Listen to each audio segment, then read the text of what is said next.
आशा करता हूं आप लोग अच्छे होंगे। What is going on?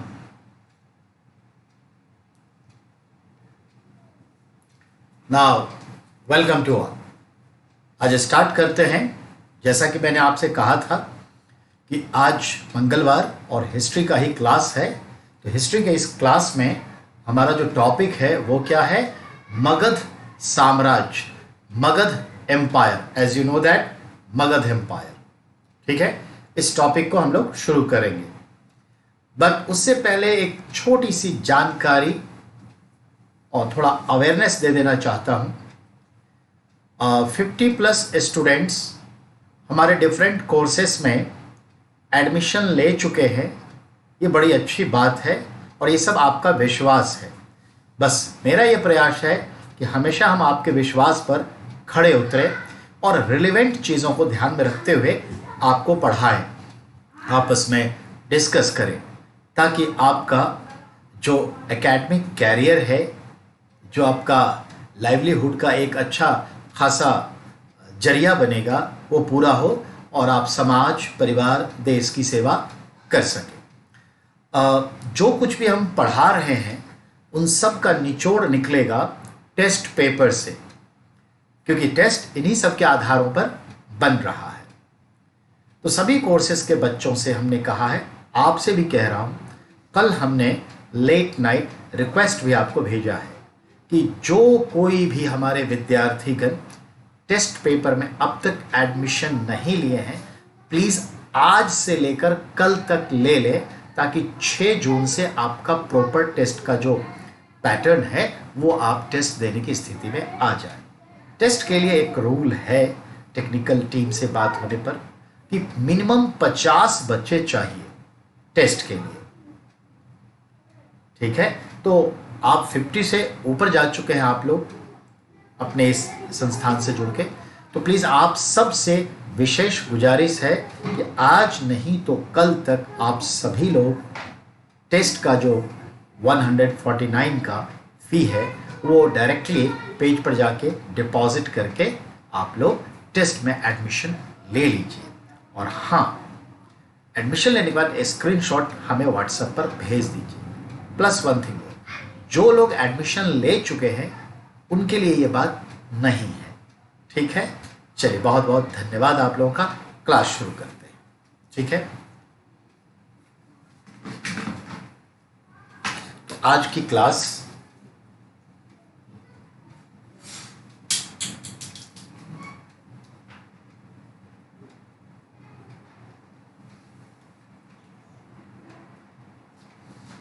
आज 2 जून है और 2 जून का इंपॉर्टेंस आप जानते हैं। 2014 में अगर हम देखें 2014 में, तो as a 29th state Telangana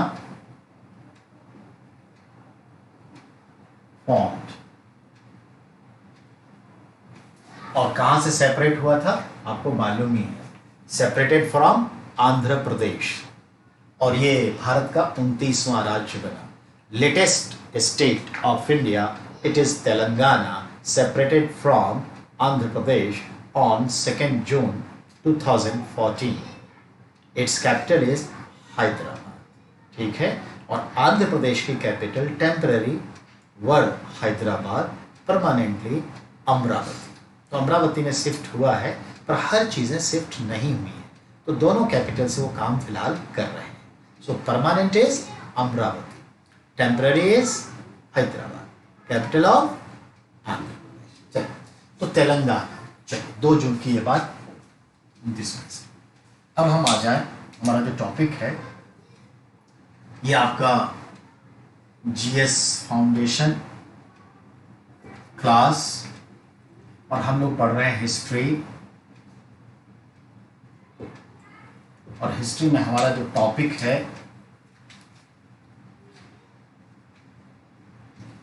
हमारा एंशिएंट इंडिया। और एंशिएंट इंडिया में हमारा जो टॉपिक हुआ, सब टॉपिक वो हो गया आपका मगध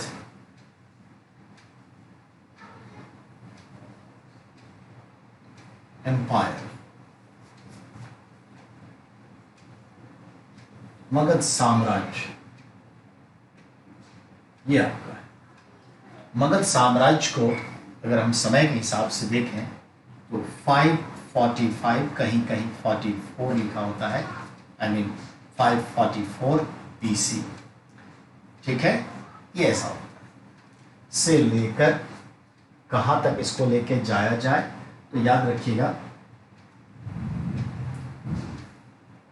322 BC का एक सर्कुलेशन डेवलप कर, जिसमें आप देखते हैं पहला हर्यक डायनेस्टी, दूसरा शिशुनाग डायनेस्टी, और तीसरा बेटा नंदा डायनेस्टी। अब अगर हम इसे देखें ये कब से कब है, ठीक है, तो देखते हैं कहाँ कैसे है। तो हर्यक डायनेस्टी को जो दिखाया जाता है वो कब से कब, तो ये 545 BC से 412 BC, और जो शिशुनाग है 412 BC से ये पहुंच जाता है 344 BC, और ये जो है आपका 344 BC से आ जाता है 322 BC। चौथा जो होता है आपका मौर्य या मौर्यन, ठीक है, एम्पायर, ये भी मगध से ही रिलेट हुआ, मगध ही काउंट होगा, जो शुरू हो जाता है आपका 322 BC से 194 BC। ये सीन, तो जब हम कहते हैं मगध तो जनरली इसको और मौर्य को एक सेपरेट वे में ले लेते हैं। चलिए अब जरा समझिए, गौर फरमाएंगे। मगध एम्पायर से तात्पर्य है पटना, राजगीर, नालंदा, पूरा नॉर्थ बिहार, सेंट्रल बिहार का वो क्षेत्र, और समय के साथ एक्सपेंशन होते होते लगभग पूरा उत्तर भारत वो सेंटर पॉइंट था, जैसे जैसे डेवलप, तो उस क्षेत्र को मगध कहा गया, और मगध से ही जो हम देखते हैं फिर बात चली गया। तो मगध एम्पायर, तो पहले क्या था, मगध एक महाजनपद था, और महाजनपद का संदर्भ तो मालूम ही है, उससे पहले एक जनपद था, जनपद से महाजनपद, कैसे मालूम है ना, ऋग्वेद में ऐसा कोई उल्लेख नहीं, पर उत्तर वैदिक काल, later Vedic era, there was a janpad that's called Magad Janpad. Later on, at the last phase of later Vedic era in 6th century BC, it's become a Mahajanpad. And Mahajanpad से बन गया एक राज्य, और कई राजा हुए Haryanka dynasty के, जिसमें आप बिंबिसार को, अजातशत्रु को, उदयन को, ठीक है ना, ठीक है, और ऐसे कई नागदशक, इन सबको पढ़ेंगे, और उन सब ने ऐसे काम कर करके इस राज्य को और आगे बढ़ाया। फिर शिशुनाग वंश आएगा, उसका बेटा शिशुनाग है, फिर शिशुनाग का बेटा कालाशोक है, कालाशोक के बाद और भी अनिरुद्ध आएंगे, मुंड आएंगे, और इसके बाद अगला आएगा, और उसकी नंदीवर्धन, और फिर देखते हैं उसके बाद नंदीवर्धन की हत्या हो जाएगी, और उसके बाद आ जाएगा नंदा वंश। नंद वंश में महापद्म नंद आएंगे एज ए फाउंडर, और नंद वंश के महापद्म नंद के 8 पुत्र होंगे जो 1 by 1 शासन करेंगे, मारे जाएंगे। फाइनली 8वां जो पुत्र है वो आएगा धननंद या घनानंद, और फिर घनानंद जो है रूल करेगा, और घनानंद को राज्य से बाहर निकाल के उस राज्य पर कब्जा करेगा, ठीक है, लोगों को मुक्ति दिलाएगा, चाणक्य और चंद्रगुप्त मौर्य मिल करके, तो फिर आ जाएगा मौर्य एम्पायर। याद रखिएगा मगध साम्राज्य में बेसिकली ये 3 पार्ट, उसके बाद एक सेपरेट आइडेंटिटी के साथ मौर्य एम्पायर आता है, कैपिटल वही रहेगा। उसके बाद शुंग भी आएंगे, कंद वंश भी आएगा, वो सब भी रूल करेगा। ये चीज़ है, पॉइंट क्लियर। तो हम यही मगध एम्पायर पढ़ने जा रहे हैं। समवेयर 545 बीसी को दिखाएगा, कहीं कहीं 544 बीसी, और 322 नंद के साथ समाप्त हो जाता है। तो ये चीज़ें हैं, इसी को पढ़ने जा रहे हैं। ठीक है, मैं इसको मिटा रहा हूँ और एक अच्छी हेडिंग्स देके शुरुआत करने जा रहा हूँ। तो ये समझ गए होंगे मेरा ख्याल है। ठीक है,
बेटा अब आप मुझे कहानी सुनिए। इतिहास अब जो है आपका एक सीक्वेंस में शुरू हो रहा है। रियल में इंडस वैली सिविलाइजेशन का there is no sequence. After that Vedic civilization we gather from here to there and then make a story, but as a sequence system start since this one that is called the Magadh empire. Listen carefully. As you know that, जैसा कि वैदिक सनातन धर्म के अनुसार जो हमारा समाज था 4 वर्णों में विभाजित था, ब्राह्मण, क्षत्रिय, वैश्य और शूद्र, और महिलाओं को अधिकार न के बराबर थी। स्वयंवर व्यवस्था में महिलाओं की शादी हुआ करती थी, यानी जो गार्जियन है, जो फादर है, कुछ पुरुष को एज ए भविष्य के दामाद के रूप में जो है उसे क्या करते थे, कलेक्ट करते थे, और उन्हीं कलेक्शन में से हमारी बेटियों को किसी एक को सेलेक्ट करना होता था। सिलेक्शन विद इन कलेक्शन, ये स्वयंवर था। इससे पहले तो स्त्रियां अपनी इच्छा से जिसके साथ संबंध बनाना चाहें, अपने लाइफ को जीना चाहें, जिसको वर के रूप में अपनाना चाहे, वही था। हमने उसे पंख कतरने शुरू किए, सिस्टम में लाना शुरू किया। तो ये चीज़ है। तो आज देखते हैं बहुत सारी चीज़ सिस्टम में लाने के लिए बहुत काट छाट करनी पड़ती है, एडजस्टमेंट करनी पड़ती है। तो ये चीज़ें हैं, जैसा घर है उसके हिसाब से तो भैया इतने ही साइज का बेड चाहिए, इतने ही साइज का सोफा चाहिए। तो ये चीज़ें ऐसे। चलिए जो भी, तो कहने का मतलब है, अब समझिए, भारत के नक्शे को दिमाग में रख लीजिए। जब मैं मगध कहता हूं तो मेरा तात्पर्य है उत्तर वैदिक काल का वह जनपद जो मगध के नाम से जाना जाता था, जिसकी राजधानी राजगृह, राजगीर या कह लीजिए गिरिव्रज था, जो 5 पहाड़ियों से घिरा था, वर्तमान नालंदा डिस्ट्रिक्ट के समीप बिहार में। Point clear. अब आइए, यहां पर कई राजाओं ने शासन किए।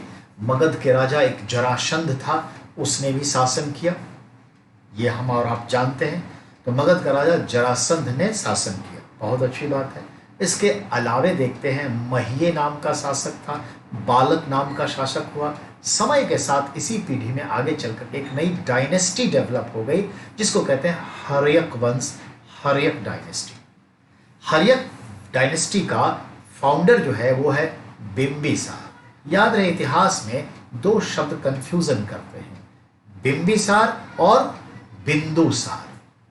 Bimbisara founder of Haryanka dynasty, और आफ्टर 200 ईयर्स लेटर बिंदुसार जो होगा वो चंद्रगुप्त मौर्य का बेटा होगा। जो बिंदुसार है उसका बेटा अशोका द ग्रेट होगा। तो याद रखिएगा, बिंबिसार बिंदुसार फर्क है। हम बिंबसार की बात कर रहे हैं, ध्यान दें। तो मगध साम्राज्य से तात्पर्य उस जनपद, महाजनपद से बना एक राज्य है। उस टाइम में मगध राज्य, काशी राज्य, वत्स राज्य और अवंती, ये 4 ताकतवर राज्य थे। 16 महाजनपदों में से ये 4 एक शक्तिशाली राज्य के रूप में स्थापित हो गया। चंड प्रद्योत बहुत बड़ा ताकतवर राजा था, ठीक है, ये याद रखिएगा, उज्जैन का यानी अवंती का। पुक्कुशाती, ये नाम जो है पुक्कुशाती, ये बहुत बड़ा शासक था गंधार का, ठीक है। तो ये चीज है। और उसी तरह से देखते हैं और भी थे, उदायीन और उदयन, 2 शब्द आएंगे। उदायीन बोलेंगे तो मगध राजा, उदयन बोलेंगे तो वत्स राजा। अब ऐसा एक राज था काशी, कैपिटल वाराणसी, और यहां का एक राजा था महाकौशल। तो महाकौशल भी शक्तिशाली था। ध्यान दें, 16 महाजनपदों में सर्वशक्तिशाली जो है देखा जाए तो सबसे पहले पांचाल था, लेकिन लेटर ऑन देखते हैं 6th सेंचुरी आते आते स्थिति थोड़ी बदली और काशी जो है यानी महाकौशल राज्य, काशी सर्वशक्तिशाली राज्य के रूप में प्रकट हुआ अपने आप को, काशी सर्वशक्तिशाली। लेकिन जैसे ही देखते हैं अवंती के पास लोहे की माइंस मिल गई और मगध के पास भी आयरन माइंस मिल गया, अब ये दोनों ताकतवर हो गए और धीरे धीरे धीरे धीरे लड़ाइयां हुई और सर्वशक्तिशाली हो गया मगध। तो ये भी ध्यान में रखना है। तो याद रखिएगा, झा श्रीमाली, डी.एन. झा और भी किताब बहुत सारे सब क्लियर लिखता है क्या कि प्रारंभिक अवस्था में इनमें से कौन सा राज्य सर्वशक्तिशाली था, तो मगध नहीं, काशी। लेटर ऑन अजात शत्रु के समय आकर के फिर देखते हैं हम ये ताकतवर हो गया। कौन सा? मगध। चलिए, मगध शब्द है एक क्षेत्र का द्योतक, यानी symbolization of a particular area that's today's you can identify with the Patna and adjacent area of Bihar, that's called the Magadh.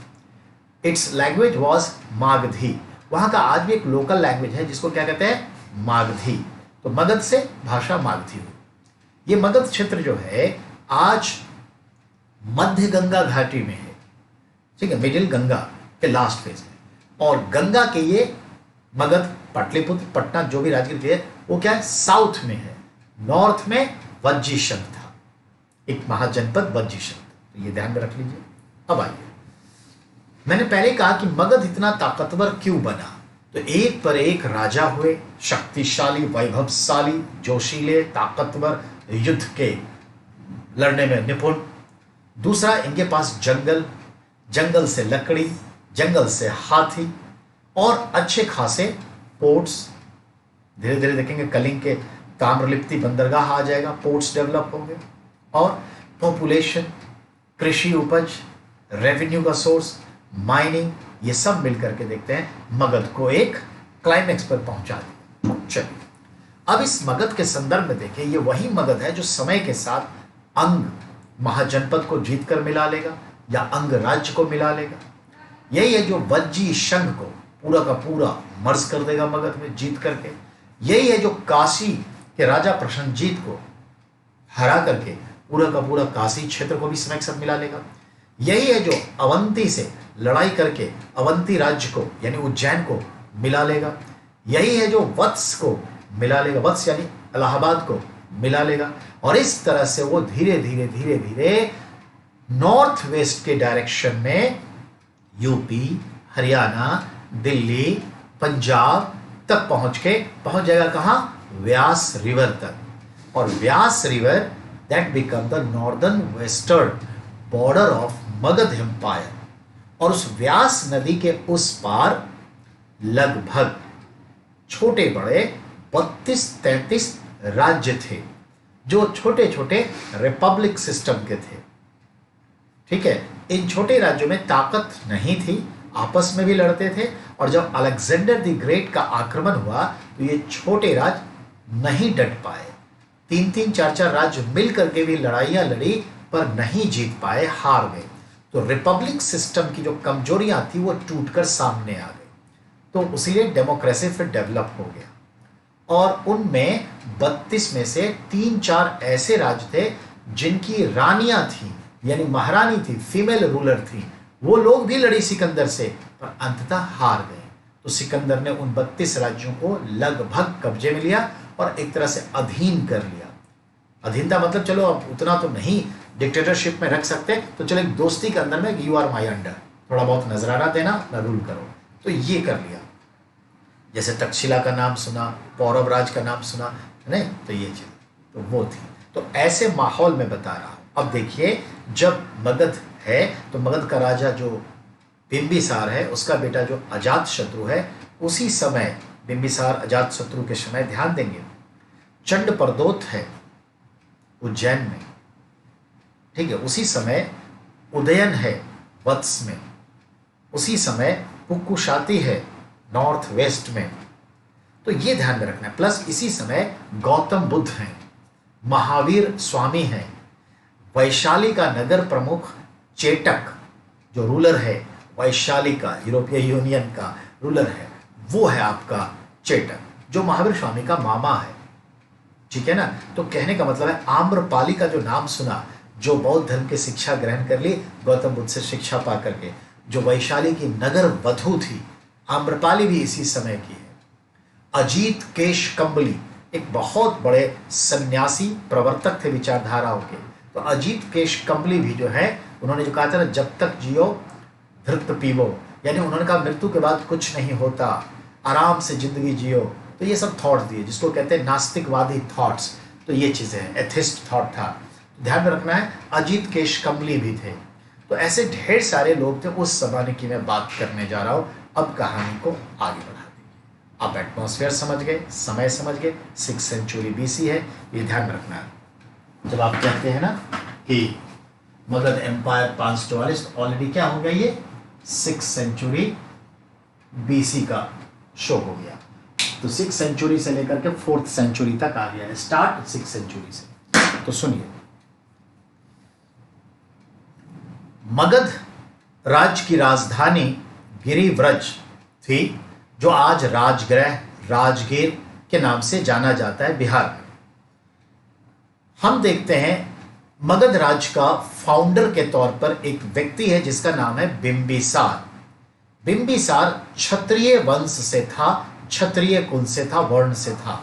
Bimbisara को हर्यक डायनेस्टी का फाउंडर माना जाता है।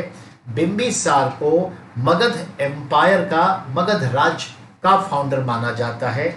बिंबिसार ने ही गिरिव्रज कैपिटल एस्टैब्लिश किया, यह माना जाता है। 3 पॉइंट बिंबिसार के लिए।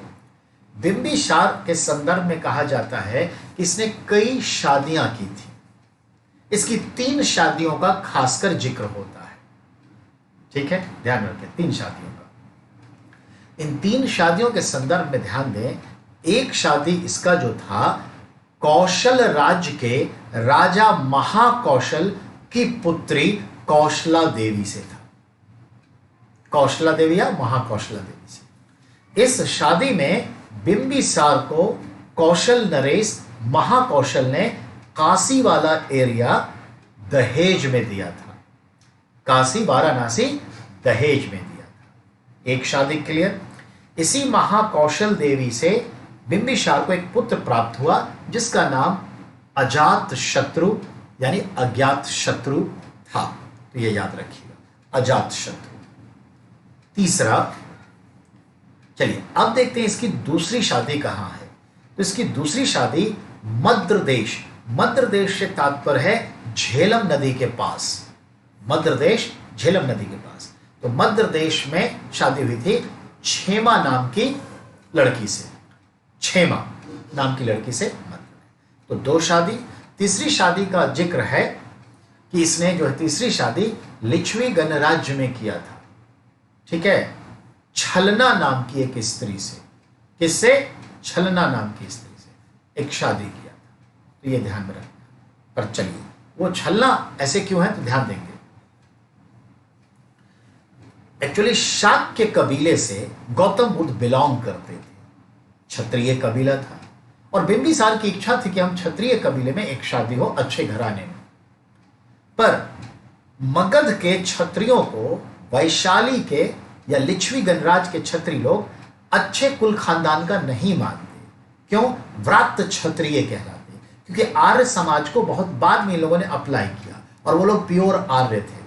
आज भी बिहार में गंगा के उत्तर में रहने वाले जो समाज के लोग हैं, ब्राह्मण, क्षत्रिय, वैश्य, वो अपने को सुपीरियर मानते हैं, सनातन धर्म के रक्षक मानते हैं। और गंगा के दक्षिण में जो बाद में आर्यनाइजेशन हुआ उसको थोड़ा अच्छा नहीं मानते, शादी भी नहीं करते। लोग मरते भी हैं उत्तर के वाले, तो उत्तर के किनारे, गंगा के किनारे दहन संस्कार करते हैं, लेकिन डेड बॉडी को दक्षिण में, दक्षिणी घाट पर नहीं जलाते। ऐसी बहुत सारी आज भी है, पर जाने दीजिए, तो नहीं मानते। तो याद रखिएगा, लोगों ने बिंबिसार के साथ ठगी कर ली और एक दासी से शादी करवा दिया, दासी से, ये बात थी। तो चलिए ये देखते हैं। तो वो थे, उससे 2 पुत्र की प्राप्ति हुई थी, हल और बेहल। छलना से 2 पुत्र थे, हल और बेहल। चलिए जो भी है, अब हम देखते हैं अगला तीसरी शादी। तीसरी शादी का संदर्भ जो आता है आपका, तो देख लिया, एक लिच्छवी, एक क्षेमा और एक महाकौशल। बाकी अन्य शादियां थी, ठीक है, लेकिन इतना ही रखें, 100 से ज्यादा उसकी पत्नियां थी, मोर देन 100 वाइफ। इसलिए उसका एक नाम था सौनिक। सौनिक मतलब 100 पत्नियों वाला। ये बिंबिसार का नाम है। देखने से हमसे भी डार्क था, यानी थोड़ा डार्क कलर था, काला था। और हम बिहार के लोग थोड़ा डार्क होते हैं मैक्सिमम, तो काला था, इसलिए उसका एक नाम था कुनिक। कुनिक मतलब काकवर्ण, तो इसे काकवर्ण भी कहते हैं, कुनिक भी कहते हैं। तो काला था, तो देखा नाम है कुनिक, सौनिक। कुनिक मतलब काला, काकवर्ण काले रंग का, सौनिक 100 पत्नियों वाला, बिंबिसार ये इसने नाम है। अब आइए,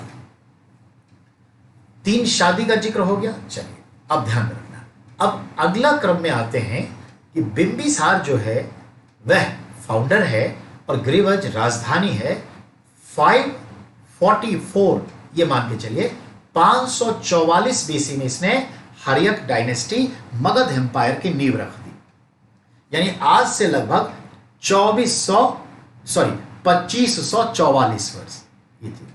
अब अगले पॉइंट पर, इसने क्या किया? तो अंगराज जो था, जो भागलपुर के पास, जो पहले ही पढ़ा चुके हैं, अंगराज को जीत लिया। इस लड़ाई में हम देखते हैं उसने हाथी का प्रयोग किया और सवाल बना, वह राज या फिर वह राजा जिसने युद्ध में सर्वप्रथम, भारतीय इतिहास में सर्वप्रथम हाथी का इस्तेमाल किया, तो क्या बोलेंगे? बिंबिसार। क्या बोलेंगे? मगध। कहां के लिए? To victory on, on victory Anga. Anga की राजधानी क्या थी? चंपा। और ये मिल गया, ये याद रखिए। अब आगे, अब देखते हैं, एक पॉइंट ये हो गया, दूसरे पॉइंट की ओर बढ़े। बिंबिसार का जो बेटा था अजात शत्रु, वो अजात शत्रु का संदर्भ देखें हम, तो अजात शत्रु ऑलरेडी कहीं ना कहीं जो देखते हैं, गौतम बुद्ध का जो भाई था, कजन ब्रदर देवव्रत, उसके साथ दोस्ती थी। और देवव्रत अच्छा व्यक्ति नहीं था बाई कैरेक्टर, जबकि राजपाट गौतम बुद्ध ने उसी को दे गया, पर नॉट गुड कैरेक्टर। तो देवव्रत के आकर वो थोड़ा सा अलग थलग हो गया। अब हम देखते हैं बिंबिसार की हत्या किसने की। तो बिंबिसार की हत्या उसके पुत्र अजात शत्रु ने कर दिया। क्यों किया? इसकी कई कहानी है। एक कहानी है कि छलना के जो पुत्र थे वो नौलखा हार लेकर के चले गए थे, जिसकी वजह से लिच्छवी गणराज पर आक्रमण करेगा। और भी कहानी है, लेकिन कुल मिलाकर इतना ही समझिए कि वो जहांगीर की तरह व्याकुल था गद्दी लेने के लिए। ऐसे समझिए जैसे मुगल में जहांगीर ने बगावत की ना पिता के खिलाफ, ऐसे ही ये व्याकुल था। ठीक है, कहानी पर नहीं जाएंगे, जो सवाल आएगा उसके दायरे में। तो इसलिए ध्यान देंगे कि अजात शत्रु ने अपने पिता बिंबिसार की हत्या कर दी। पहले जेल में बंद कर दिया, युवराज था, जैसे धृतराष्ट्र का हाल हो गया, देखिए जेल में बंद कर दिया। और उसके बाद देवव्रत के कहने पर जो है, कुछ कहानी कहते हैं कि उसको वो छोड़ने जा रहे थे जेल में, उनको लगा कि बेटा कहीं मारने आ रहा है, तो सुसाइड कर ली। कोई कहानी कहता है कि नहीं वाकई में हत्या की, तो हत्या हुई यही मानना है। जब कोई व्यक्ति अपने पिता की हत्या करता है तो हिंदी में शब्द होता है पितृहंता, अर्थात अजातशत्रु का एक निकनेम है पितृहंता। रिमेंबर, अजातशत्रु को बाद में उसका बेटा उदयन भी हत्या करेगा। इसका मतलब है इस डायनेस्टी में पुत्र ने गद्दी के लिए अपने पिता की हत्या की, इसीलिए हर्यक डायनेस्टी को पितृहंता डायनेस्टी भी कहते हैं। तो अजातशत्रु ने पिता बिंबिसार की जेल में बंद करने के बाद हत्या कर दी और गद्दी पर बैठ गया। तो कुल मिलाकर के अब ध्यान दें, बिंबिसार 10 क्वेश्चन का मालिक। 10 क्वेश्चन कैसे? क्वेश्चन नंबर 1 ऐसे समझिए, Bimbisara founder of Haryanka dynasty, founder of Magadh empire, victory on Anga, use elephant first time in battlefield, 4 हो गए। Contemporary of Gautama Buddha and Mahavira Swami, तो उनके समकालीन थे। Bimbisara's other name is Saunik, 100 पत्नियों वाला। उसका दूसरा नाम क्या है? कुनिक, काकवर्ण का, काले रंग का। 7 क्वेश्चन आपके डायरेक्ट क्लियर हो गए। अब आइए, बिंबिसार को दहेज में काशी मिला, महाकौशला देवी उसकी पत्नी थी उससे, तो ये देखिए, तो 8 क्वेश्चन आपके पक्के हुए, ठीक है ना। अब ध्यान दीजिएगा, ये बिंबिसार, गृहराज राजधानी किसने बसाई? तो इसी ने, 9 क्वेश्चन पक्के हो गए। तो ये ध्यान में रखना है कि बिंबिसार के इतने क्वेश्चन है, इसको अब साइड करिए, लिख दूंगा बाद में, लेकिन पहले समझिए स्टोरी। अब अजातशत्रु को लेकर आए। देखिए, प्राकृत भाषा में अज्ञात को अजात पढ़ा जाता है, तो अज्ञात शत्रु जिसके शत्रुओं का पता ना हो, यानी कोई डर से शत्रुता मोल ही नहीं लेता, और उसी को आप प्रकृत में कहते हैं अजात शत्रु। तो चलिए अजात शत्रु पर आ जाइए। अजात शत्रु को देखते हैं हम, जब ये गद्दी पर बैठा तो कब? 493। बाप 544 से लेके 493 तक था, यानी 44 और 7 कुल मिलाकर के लगभग 51 वर्ष गद्दी पर रहा। अब अजात शत्रु कब तक रहा? तो अजात शत्रु के लिए दिखता है कि इसने जो है शुरुआत की 493 बीसी से और 461 तक रूल किया, तो ये पॉइंट इसका हो गया। अजात शत्रु क्या कहलाता है? पितृहंता, एक patriarchal, one who killed the father, पितृहंता, अपने पिता की हत्या करके गद्दी प्राप्त किया। अब आइए, मां रूठ करके चली गई अपने मैके कौशल, एक पॉइंट, और महाकौशल तो मर चुके थे, तो कौशल देवी का भाई प्रसेनजीत उस टाइम काशी का राजा था, कौशल का। तो प्रसेनजीत को गुस्सा आया और उसने काशी पर कब्जा करके अपने अधिकार में ले लिया, जो अपने जीजा को दहेज में दिया था अधिकार में ले लिया। इससे इसको गुस्सा आया और इसने जो है लड़ाई लड़ी। अब ध्यान दें, अजात शत्रु, ठीक है, ने लड़ाई लड़ी काशी नरेश के साथ, प्रसेनजीत के साथ, अपने मामा के साथ, और लड़ाई में बुरी तरह पराजित हुआ। कौन? अजात शत्रु पराजित हुआ, बंदी बना लिया गया। फिर जाके माफी मांगा अपने मामा प्रसेनजीत से, कौशल राजा से, तब माफीनामा मिला और कहा गया कि अपने माँ का ख्याल रखो। और फिर प्रसेनजीत ने अपनी बेटी की शादी अपने भांजा से कर दी और फिर से वही काशी को रिपीटेडली दहेज में अब अजात शत्रु को मिल गया। तो इस तरह से काशी से युद्ध किया, भले हार गया पर दहेज में फिर से काशी को ले आया और रूठी मां को भी लेके आ गया। बात समझ में आई? तो ये मतलब है। तो याद रखिएगा, काशी को बाद में वो मिला भी लेगा। तो काशी मिलाया ना, दहेज के रूप में आया, जैसे भी है मिला लिया। तो एक तो ये। अब अजात शत्रु को दूसरी तरफ देखें। अजात शत्रु का संदर्भ हम देखते हैं कि उसके पड़ोसी राज्य उत्तर में वज्जी संघ यानी लिच्छवी गणराज था, जो 8 राज्यों का एक समूह था, ऑर्गेनाइजेशन था, यूरोपीय यूनियन की तरह, जो युद्ध के लिए अपने फैसले सब साथ लेते थे, जो कल सब कुछ बता दिए।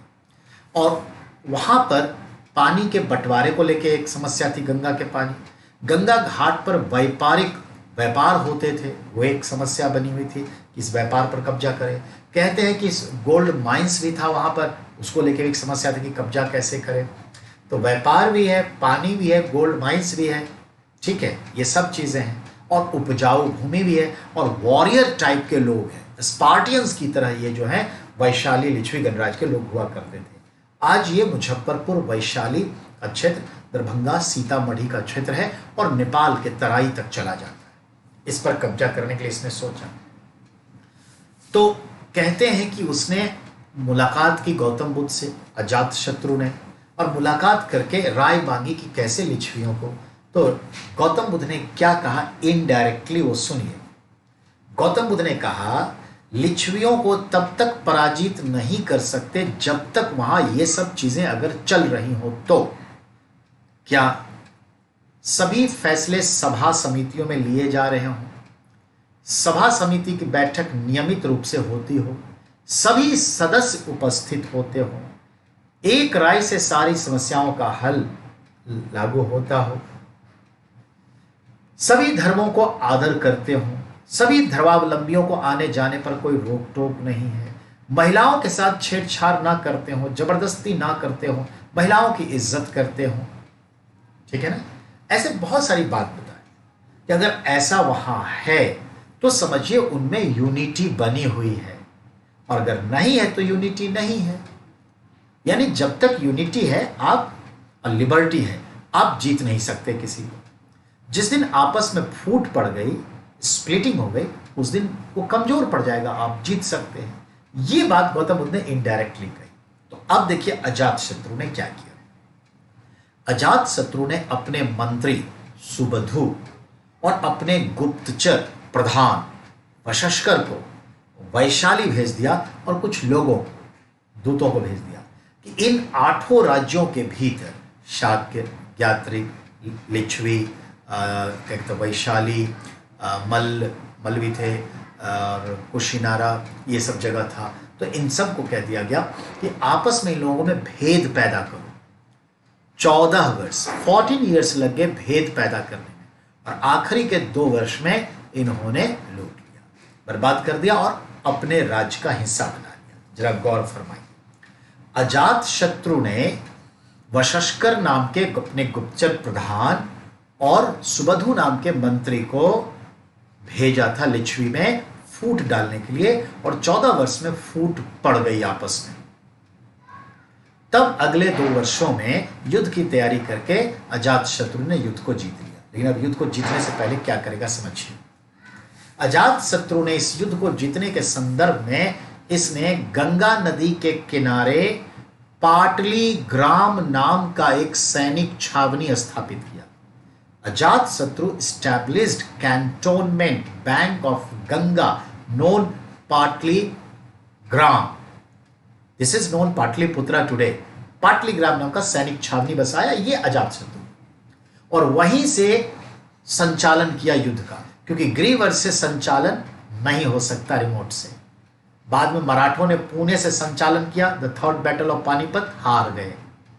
तो नजदीक।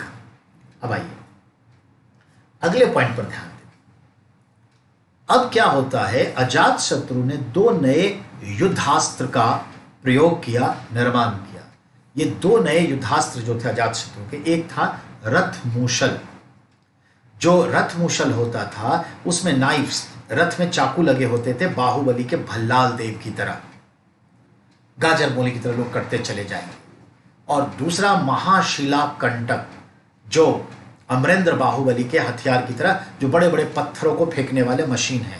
तो महाशिला कंटक, रथमूषल, ये 2 नव हथियार बनाए, जिसके दम पर वैशाली को जीत लिया। तो वैशाली को जीतकर मगध में मिलाने वाला कौन? अजातशत्रु। किन 2 लोगों को फूट डालने के लिए भेजा? वशस्कर और सुबधु को। कितने साल लगे लिच्छवियों को जीतने में? 16 साल लगे लिच्छवियों को जीतने में। लिच्छवियों को जीतने के लिए कहां पर उसने कैंटोनमेंट छावनी बनाई? पाटलीग्राम नाम से आज के पाटलिपुत्र में गंगा के तट पर बनाई। ये सब अजातशत्रु। अजातशत्रु पितृहंता है, अपने पिता की हत्या किया है, गौतम बुद्ध का समकालीन है, महावीर का समकालीन है, और गौतम बुद्ध का देवव्रत का मित्र है।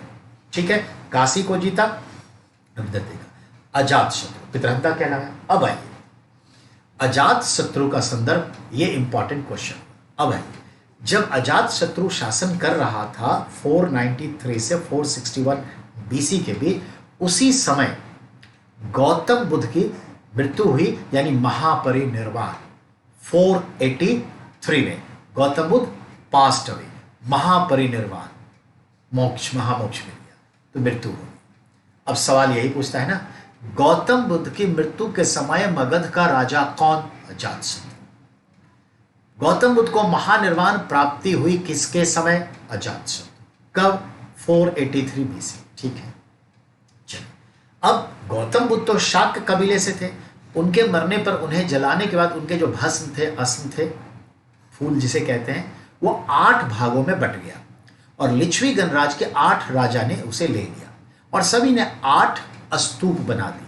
और स्तूपास जो है एक स्मारक स्थल है जो गौतम बुद्ध के मृत्यु से जुड़ा हुआ है। और स्तूप में एक छोटा सा बॉक्स टाइप का ऊपर होता है जिसमें ये रख दिया जाता है अश्म, हड्डियां, उनके बाल, उनके भस्म, उनके राख, ये सब रख दिया जाता है। भविष्य में उन्हीं 8 से 1008 88,000 स्तूप बने, ऐसा कहते हैं। तो ये चीज है, याद रहेगी। इसमें मगध के राजा अजातशत्रु को कुछ हिस्सा नहीं मिला, वो अश्व में, ये याद रखना है। तो चलिए, अजातशत्रु की बात ये हो गई। अब याद रखिएगा, अजातशत्रु ने लिच्छवी पर जो हमला किया तो उसके लिए एक ये भी कहा जाता है कि जो चेलना थी, उसके जो 2 बेटे थे हल बेहल, वो जो है अपने मैके चले गए थे भाग करके, और 9 लखा हार जो था वो भी लेके चले गए। तो 9 लखा हार प्राप्त करने के लिए हमला किया। कई कारण हो सकते हैं, लेकिन मुख्य कारण जो मैंने बता दिया वही सोचना है। ये सब कहानियों में बहुत जिक्र होता है, तो ये ध्यान रखिएगा। ठीक है, आइए अब हम बात करते हैं अजातशत्रु का संदर्भ। पाटलिग्राम किसने, वज्जीशंकु किसने मिलाया, वशस्कर किसके दरबार में था, शुभदु किसके दरबार में था, गौतम बुद्ध की मृत्यु किस मगध राजा के समय में हुई, अपने पिता की हत्या करके गद्दी प्राप्त करने वाला मगध का राजा कौन था जनरली, तो वो आपके ऑप्शन में उदायन नहीं होगा, यही होगा, ये चीज़। ठीक है, तो ये ध्यान में रखेंगे। तो इस तरह से उसने राज्य को और आगे फैला दिया। तो अजातशत्रु के बारे में ये इंपॉर्टेंट है। अब अजातशत्रु का बेटा हुआ उदायन। उदायन कब से कब है, तो उसका जो संदर्भ आता है तो देखते हैं 461 से आगे की ओर वो बढ़ा, तो उदायन आया। अब उदायन के संदर्भ में देखते हैं क्या है और कब तक है। तो 461 से लेकर के 445 तक उसने शासन किया। तो हम देखते हैं आगे उदायन के। ठीक है, स्टॉप करते हैं इसे।